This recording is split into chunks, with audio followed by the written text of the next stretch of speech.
Why, hello. You guys, is it happening? It was just now before I started. I swear.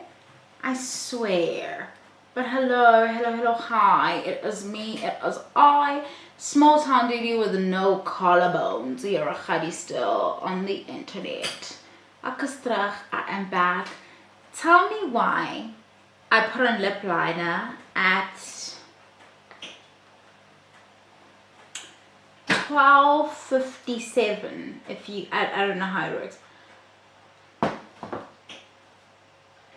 I really do be taking you guys seriously. I'm not gonna lie.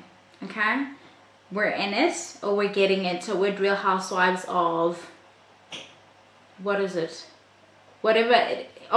Durban, episode something review. It's I don't know what episode this is. The one that dropped, y'all. I'll have it in the thumbnail, sorry. Vambora. Guys, like you bored. Like bored. Like bored. Guys, and I just like bored. I'm like, what in the fuck is this? We pick up where we left off at the event. What's her name? Angel. Angel had an event for all the ladies about fertility and things like that. And we pick up where we left off, which is the ladies were going at it. This is JoJo now, and what's her name? What is this? Mabusi. Mabusi is not on the cast right now, but she was Sarisha's guest. Plus one rather. And then, so Soso tries to make them aware. Listen, I think there was a breakdown in your communication. Now that you're actually talking, you're realizing you may have blocked unnecessarily, and that there's actually something to work through here, and there was some, whatever. But the scene is very short. Angel then says to Londi and Amy, you two have that tension that you also need to try and squash if you can. And again, we have Amy trying to explain to Londi, can you tell I'm bored with this shit? Because it's a lot of the entire episode is a lot of off-camera things taking up so much of the on-camera, but with no context. I can't even form an opinion. Amy keeps talking circles in terms of she can't give specifics as to what was said, this nasty thing that was said about her. So Londi's just like, well, I'm sorry for whatever I said that's hurt your feelings. And then she's now accepted the apology. This didn't need to be addressed on camera. I'm sick and tired of shit that we don't have, like, we can't verify anything. And it's just, how do we form opinions about what we're being served? Like, how am I supposed to consume this entire episode? I was so annoyed. I think that's part of why my review is late. I'm gonna try to rush through this. Truly I am. Okay? JoJo leaves. She's crying her white woman tears. I am not moved. I don't care. These are the exact same tears that she crewed in season 2 after she poured whatever it is she was drinking on Mabusi. They're the exact same. If you remember at reunion season 2, she crewed these exact same fucking tears, and Mabusi stood up from across the room, went to hug her to say it's okay, she forgives her, she gets that she overreacted. These are the same tears.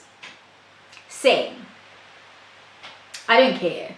I've decided, up until we care about Mabusi's feelings, I also don't care about anybody else's feelings on this cast. Especially not the people inflicting harm or people enact the most violence, moving in ways that are just like disgusting and borderline. I don't know what the word is, but for a person again who presents like me, and not to harp on it, but it's like Mabusi's gonna have to apologize, and JoJo's never gonna have to like own anything in this moment. Even now, we see her just being the world's biggest victim.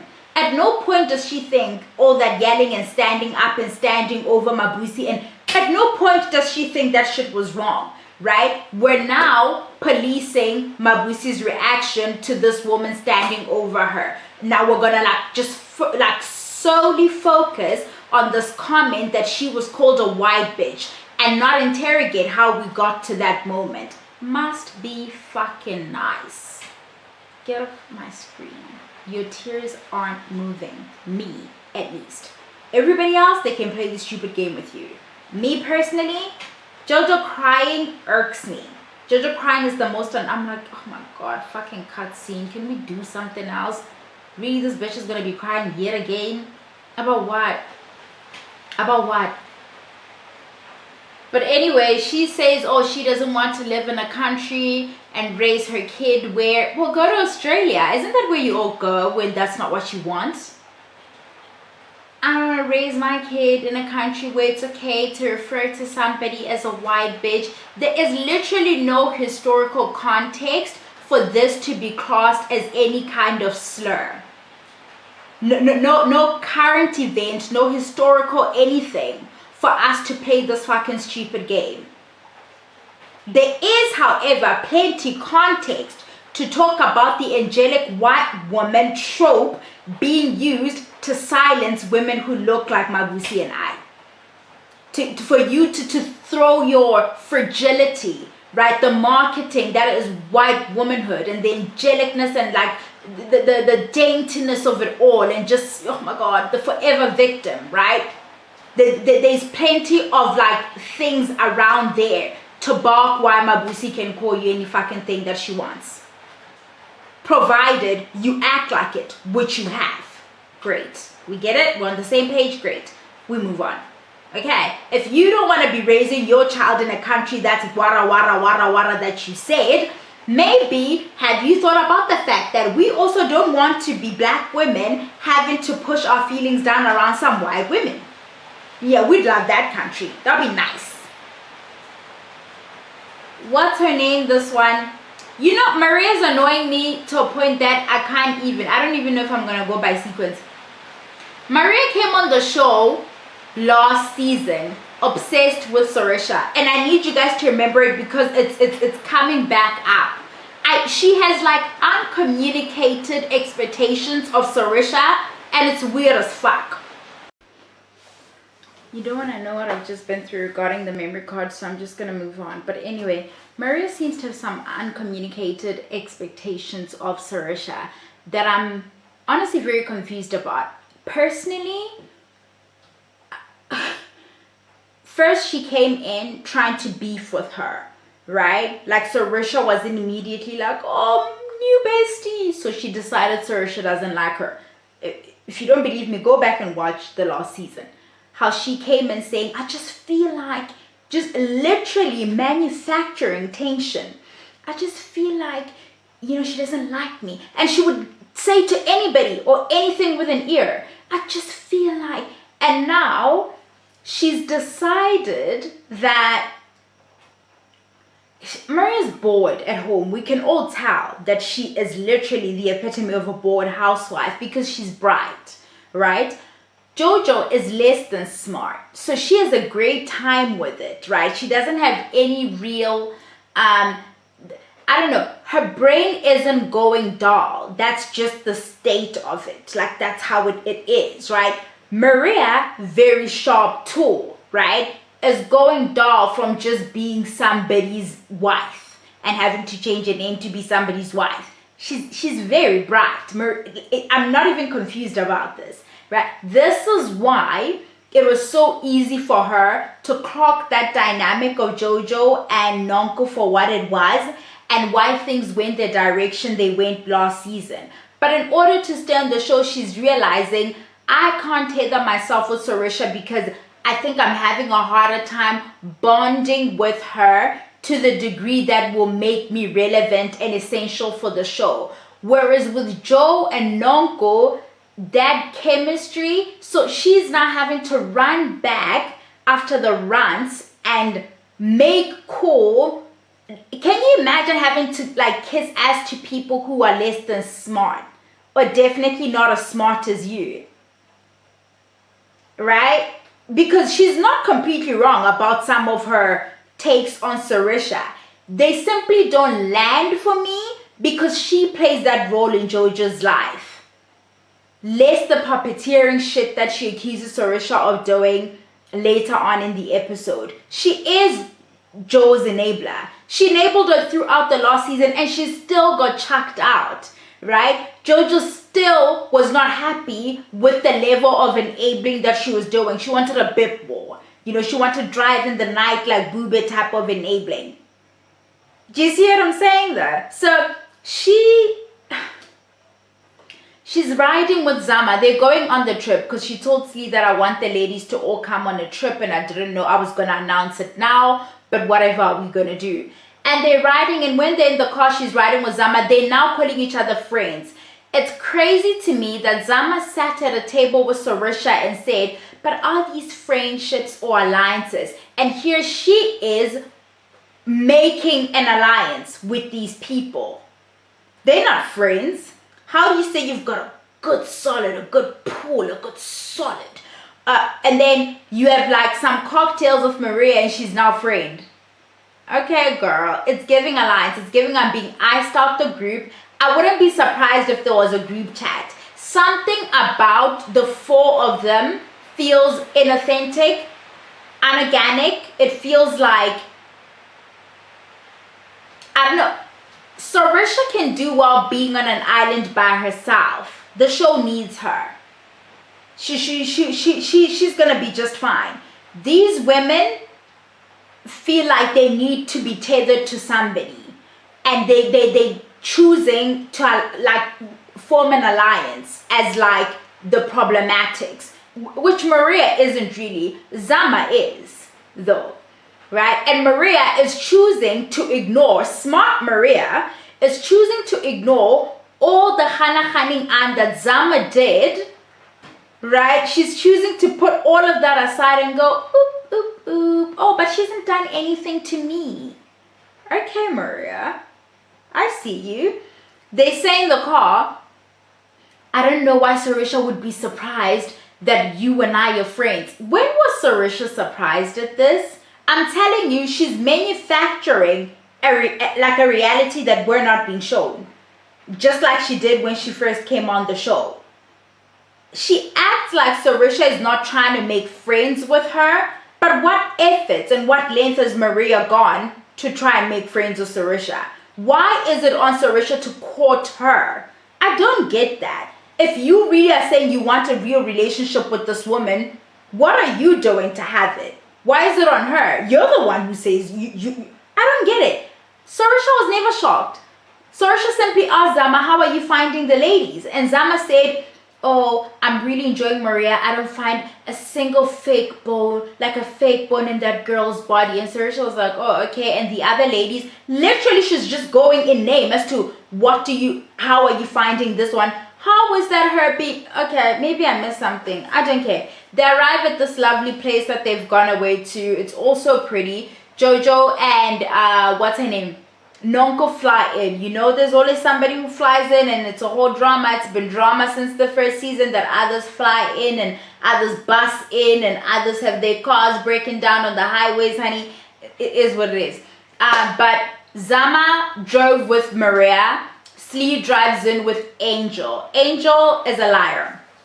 And we'll get to that. But Angel is a fucking liar. Okay? And it just... I hate how they put this episode together. I really do. The ladies trickle in. It's all wonderful. They sit down. They have little small chats. Everybody's getting along. It's laughs. Slee's burping starts, right? We all know she's got like, her frequency is such that it's the only way I can explain this. She's got better connection, right, with the other realm. Right, the spirit realm. She's hyper. So and when the burping starts, we know something is, and by the now all the ladies know about this and they all chuckle about it. And then Maria's like, okay, I've picked a room on the bottom. You guys can, scatter about and run and try to find your own rooms. And then they all run about and try to find a room, to which Slee and Angel don't. They're just like, man, I'll take the room that's left or whatever, but I'm not running about trying to find a room or whatever. And then nothing. We see nothing. I'm not playing. Amy's not here. and Amy hasn't communicated that to the host, who's Maria. Sarisha's also not here. Sarisha didn't communicate when she'll be coming in to the host, Maria. I don't know if that's because Maria told Slee about the trip, and maybe Slee told the ladies that she's closest to, which would be Amy and Sarisha, that Maria's inviting us on a trip. Or if do you see? We just don't see stuff on camera, because first of all, if Maria did say, Maria is hosting this trip. So if Maria extended the invitation, rude of both of them to not call this woman and say, hey, we'll be coming in a day late, or this is happening. But if Slee was tasked with having to invite, then she's doing the communication. That would make perfect sense. But again, thank you, production. We don't know what happened. Nice. Thanks. We like being confused. They have a bonfire thing, and everybody is dressed not bonfire-y, especially Slee. I don't know what were these get-ups for. I don't know what they thought this moment was. I suppose they packed for dinners, because usually when they go away each night there's a nice dinner and people dress up and they look cute and stuff. I suppose that's what happened here, but I don't know. I must just assume. They link up at the thingy. Nonko feels that Slee's very paranoid because something else happened when they were just having banter on the couch, but anyway, she feels Slee's paranoid. Like Slee personalizes everything or reads too much into everything. I'm out on that one. I feel like in this group of women I'd also be hyper something, but like I'd be very critical and I would read too much into every little thing because nothing is ever as it seems, you see. But anyway, they sit at the bonfire and Slee's just looking irritated, right? Like she's looking irritated. I initially thought it was just because she was burping earlier on, that maybe something is continuing with her. So anyway, they have little small giggles about absolutely nothing, and then finally it gets the best of her and she's just like, you know what, I'm actually not okay. I'm bothered by the fact that you all were acting like I had done the worst thing. It turns out she was burning something. She burnt like incense or whatever it is that she did, and people walked into the room and they couldn't deal with the smoke or the smell. I don't know. We don't know. We don't know anything. This is so annoying to me. I don't know what I'm going to talk to you guys about. Okay. She's like, some of you are acting like you don't come from villages or you didn't grow up in situations where you saw the stuff, and Angel is like, we didn't practice ancestral stuff at my home and stuff. Nonku there is literally the second born after Jesus. Like, you can't tell her shit, so she's also gonna act like she doesn't know the smell of anything. And then she says to Zama, you as well, you grew up like in a village, like you've been around fires. Why were you all trying to act like I've done the worst thing? And she's like, to JoJo and Maria, the two of you probably haven't been exposed to this, so it makes perfect sense. Then everybody says, no, but that was not your room, therefore you should not have done that. Slee insists, no, that was my space. Like, by the time I did that, I was aware that had been now like assigned to me. We don't know. Here's what I'm gonna say. If it's shared space, she's wrong. Like, it's really just as simple as that. If the space had not been assigned to her, because Nonko is saying in the confessionals, she did that to keep the room. She did that so that nobody else would want to sleep in there or be around. And so she did that on purpose. I feel like she was probably doing it to calm whatever it was that was opening this gate that is otherwise closed, the burping and stuff. I feel like she was doing it to shut that down or to calm that energy down or something. She had to do it to quell something, and it had to be done, yes. But in as far as shared space, you must clear that with other people in the room. What do I say? What do I say when they gave us nothing to work with? So she goes on and everybody's insisting and she gets upset, so she leaves. We hear Angel say, imagine you walk into a room and somebody's doing witchcraft. We hear that. And Slee has just left. And everybody chuckles. Right? Okay, great. Next, it's breakfast. It's the next morning, right? With Angel going over to see Slee. And it's giving damage control. It's giving something happened last night and it got away from her. And she's now realizing, oopsie, my friend is this one. I'm trying to be cool and stay cool with this one. Right? These ones don't really smart for my shit that much. I need to hurry up and make things right with Slee. Also, calling something an analogy while it's not does not make it an analogy. Okay, it's not for an example if you just blatantly said it and then said, oh, but for an example. Like, bitch, what? That's not an analogy what you did, Angel. Angel goes to see Slee and she's like, yeah, I realized yesterday that in as much as I did say that I don't like the smells and whatever, I didn't like how you were hurt by it. And Nonko and I have therefore just had words about it. Again, no footages. No footages of this interaction that she's had with Nonko. What are we supposed to do here? Right? They show us nothing in the scene.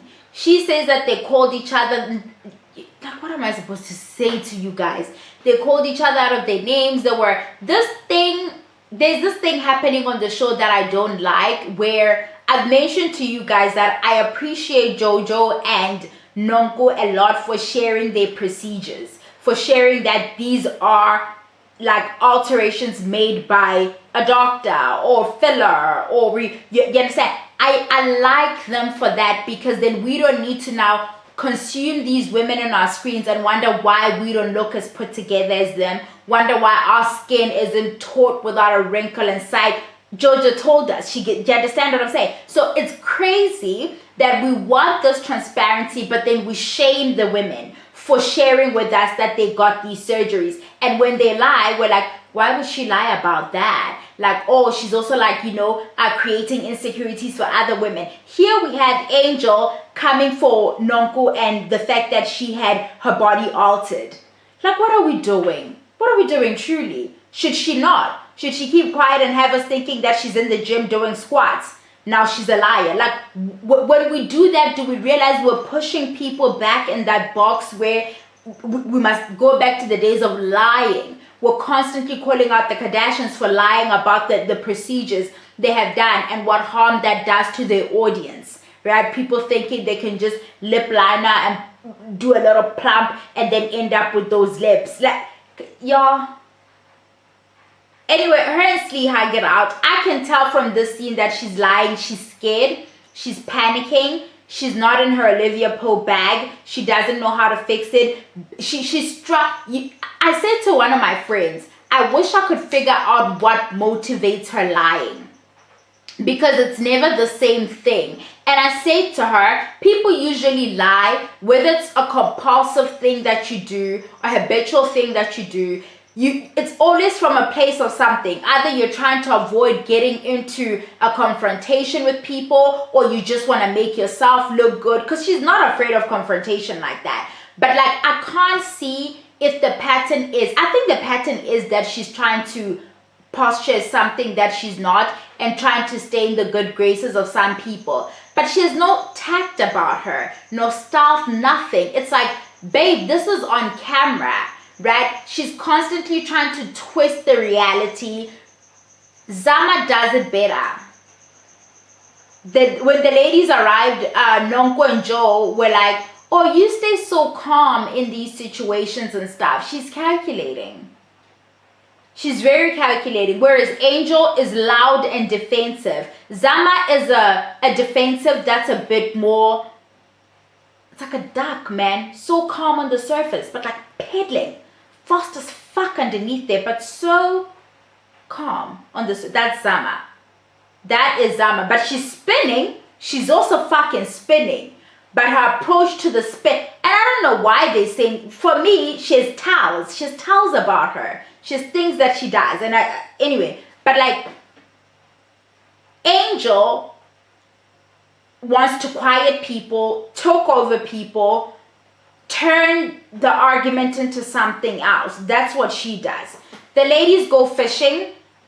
Angel and Slee on there, but then Angel shows up to the fishing thing and they sit down to have a chat, and she's denying that she's attacked Nonko, and everybody's sitting there. But remember, they now have a WhatsApp group and they have an alliance. So I take everything they now say with a pinch of salt, because something is not right. So something is muddy there with the little alliance. I'm telling you now.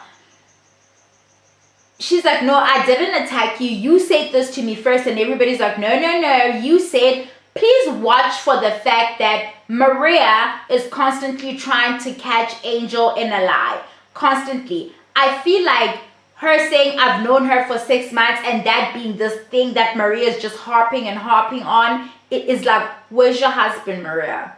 Yeah, it's making me want to look into your life, because you're trying too hard to make this a drama. That is not. You're making me want to look over here where you don't want me to look, right? But she's constantly trying to catch her in a lie because she wants people to see her for who she is. And this would make sense if the lie that she says Angel told about her was harmful to her. All she said is that I've known her for this stretch of time. That's barely a harm. That's not a lie that harms you. For you to act like she's gone and made up shit like you said this and you said that. So why are you so like a dog with a bone with her? I simply don't get it. Again, Angel starts over talking. Angel starts stuttering. Angel starts not having his story straight. Angel is lying. Angel is lying. I don't give a shit what's happening here. Now they show us, somebody took a little bit of the video. Zama took a bit of the video. The conversation that's going on here is Angel is saying, Nonku, you said you felt Slee was doing some witchcraft shit. And everybody saying no. Even if it was said, you chuckled and also you said it first. And she said, no, I put it as an analogy. We need to figure out what an analogy is, because that's not an analogy. Okay, saying because this is what Angel said. Imagine you walk, as an analogy, is that what she said? Imagine you walk into a room and somebody's doing witchcraft. Nobody would want to sleep there. God, you wanted to say what you wanted to say. You just said, let me remember to put the word analogy in the sentence so later on I can say, me, I was just saying for an example. Based off of what? The fact that your friend was burning whatever it is she's burning in the room. Everybody is... Okay, this is crazy. Nonko said what she said. Zama confirmed it in the confessionals. Nonko did say when she walked in, she felt like what Slee was doing was giving her witchcraft vibes. She said that. Everybody in the alliance is getting stuck on or making like they're stuck on, oh, but Angel, you chuckled. You giggled along with us, right? Okay, giggled at what? Who said what? What was being giggled at? That's what we want to know. Oh, but you giggled. Like, it's so, again, here we have some fucking Africans acting so like, oh, about some African practices. We just be embarrassing some of the shit that we do. Hey? Anyway. Amy arrives, right? We learned that her child had a prize-giving ceremony and that's why she didn't come down with everybody at the same time. Amy arrives and then we have everybody going to dinner. Oh my God, she looks gorgeous in that white dress. She's just, oh my God. It's in a crash. You guys know this. But anyway, they all sat at dinner and let's just get into it. The conversation comes up. Slee's like, who was saying I was doing witchcraft because this message came to me, right? And again, Maria tries to steer the conversation to Angel giggled. She's like, okay, Angel giggled at who's saying what? Who said what, right? And then now it's like, Nonko, I heard you're the one who said it. So Nonko is now like talking circles. Okay, Sleeve, first I appreciate your approach, how you're addressing this girl. What did you say? What did you say? Truly. Just say the part that you said. As this is happening, Maria then says, no, but Angel did say that she also felt you were doing this. Angel is now in the hot seat. She gets up trying to deflect. Now wants to leave scene very quickly. And C clocks it in her confessional. She's like, why are you trying to quiet people? She gets up. She's like, she's not going to put up with people making stuff about her. She's tired of this. Angel loves a fight. She loves a good confrontation. She has it in her to do a back and forth. Angel does not leave a scene unless Angel is lying, which Angel is lying. Right? She gets up. As she's talking, I can't even remember what Maria said. Where she charges at Maria. What do my notes say?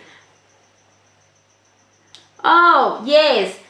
Maria sat down for a chat with Nonko, because I wasn't referring to my notes anymore because this episode annoyed me. Maria sat down for a chat with Nonko where she talks about her body dysmorphia. They cried, they apologized to each other for how they treated each other last season. Because again, alliances need to be formed here. We must like bury the hatchet and put this past us. And this is in the scene where Maria says that Saoirse is a puppeteer. She likes to bring people in and stand off and act like she's not part of the problem and come back in and try to be a good person. I want her to own this moment with Saoirse. I do. And I think because she wants to stay on the show bad enough, she actually will. Saoirse is a producer. And you need her to do that so you're not sitting at home bored. But like Saoirse is actively producing in scene. I've seen it. The bringing in of, what's this one's name? Mabusi. Bringing Mabusi to that thing. When she brought her there, and but Mabusi is not a person. You guys need to remember this, especially to this woman Maria and the likes of her, right? Was Saoirse, because honestly, Mabusi was like not okay herself from that confrontation, but she's not real. So Maria can't stop to notice that this woman is also not okay. Everybody has gone to see about JoJo. Is Saoirse supposed to leave the woman she came with to go see about that Pomeranian type woman, you know? And I'm not calling her dumb, I'm calling her behavior out, right? Her behavior is very much rah, and I don't care for it. Was Saoirse supposed to leave this other black woman who's shaken from this exchange with this white woman, also shaken that she was made to come out of character and use language that she's not okay with in order to get her point across as to how hurt she is? Was Saoirse supposed to leave her there? She brought her to this thing and not hear her out as to where she's coming from. Were we all supposed to go and run and see about JoJo like you did, Maria? Really, what did you expect Saoirse to do in scene? Do what you already did that. JoJo doesn't need any more people. You're already there. Come on now. The dinner. I can't remember. What Angel tries to leave, she's lying. That's what my notes say. Maria, you were laughing. Oh, and you're leaving now because you're getting caught up in a lie. That's what ticked her off. She now starts walking, and I use the word charging because why would you walk towards somebody? And then Maria stands up, right? Again, you see. So it is known that standing up means we're about to fight. This let me know that we know that, except when JoJo's doing it. JoJo stands up, stands in front of Maria like a guard dog, and she's just being like, okay, no, she's gonna protect Maria, you know, she's a gladiator here, and she's been, I can't do it. They go back and forth. There's this ageism thing that happens in the group, and everybody has been saying things to Angel, like get her some crayons. Maria said it to her. I think that's the other thing that ticked her off. Nonko said it to her. This child, Lengani, everybody keeps saying things to her.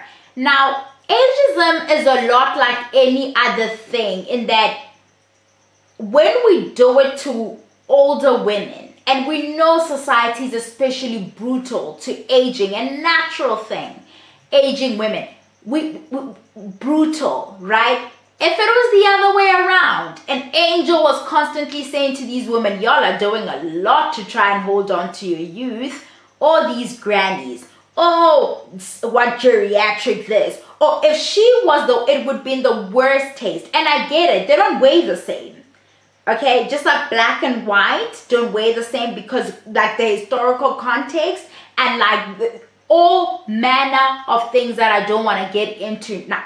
Structural things make it such that they don't weigh the same. It's still not okay that they keep trying to make this like young woman feel like she doesn't belong and she's not supposed to sit with them and everything she says is irrelevant because she's a child. Do you see what I'm saying? And they keep doing it though, and they think it's acceptable. No, it wouldn't weigh the same as her doing it to them. That would sting because the structure is such that aging, like women, we get punished for aging as women. We get forgotten, right? We get told we're expired, we get left behind. Where's their perks in youth, right? So it's like, you can't really weigh them up, but it's still not okay that they do that to her. And they keep doing it though. She's lying. I need it to be known that I think Angel is lying. She's now, Maria says something to her about her being a child or whatever, and she says she needs a needle to bust those lips of hers. To which Maria goes into full-on theater. She's in her Meryl Streep bag here. It's not landing for me. That panic attack was put on. I don't give a shit. Don't care. I'm with everybody else. The women you were actually friends with, or the woman rather you were actually friends with, JoJo, said worse. After you had been an enabler of her behavior, after you were running after her, making sure she's okay, she threw you out because you weren't getting along with her, you know, her perfect enabler Nonko. And she said some very mean things to you, about your physical. And we learned in the scene with Nonko that this is something you really struggle with, right? Like it's giving body dysmorphia a little bit there, right? The people whom you actually give a shit about, your skin in the game, real affection for them, they've said the worst things to you. And this random girl that you actually want to throw under the bus at any given moment for screen time, relevancy in another season, she says it and you act like it's the worst thing you've ever heard. Oh, not my lips again, you child. Brookies. Girl, go the fuck away. Like, and honestly, if your feelings are hurt, so the fuck what? Because Mabusi's feelings were hurt too. And you couldn't see that. So, sorry. Honestly, you're fucking hurt. I'm not saying it's right that she said it. I'm just saying you put a little stank on it. You did a bit much there, Maria. Did you not? It's like, hyperventilating. There's Zama, who also knows this is an act because this is some shit she'd probably do. They got on the balcony for fresh air. She's like, I've been through so much with my lips. Can't believe she's talking about my lips. And your fucking bestie Ruan has said worse. And you're willing to like patch things with him. Save it. Save it. Don't want to hear it. Okay. Angel, go. Listen, this almost gets physical. JoJo is telling Angel to bring it. Come, bring it. Angel is wherever screaming. Slee's trying to calm her down. Amy's just sat back down now like, oh, Kuninga, this me. I just wanted to come chill with some bitches out here in like the bushes. Like, what is this? Right? People are yelling. Maria's being calmed down. Oh, baby, it's a whole lot. It's a whole lot. That's really what happened though. The panic attack was not real. The limping and the panic attack is very much Bruce Willis in Die Hard who gets shot here but limps. It's like, please, where is the actual pain? What you feeling? Okay, that's it. Bye, Yana.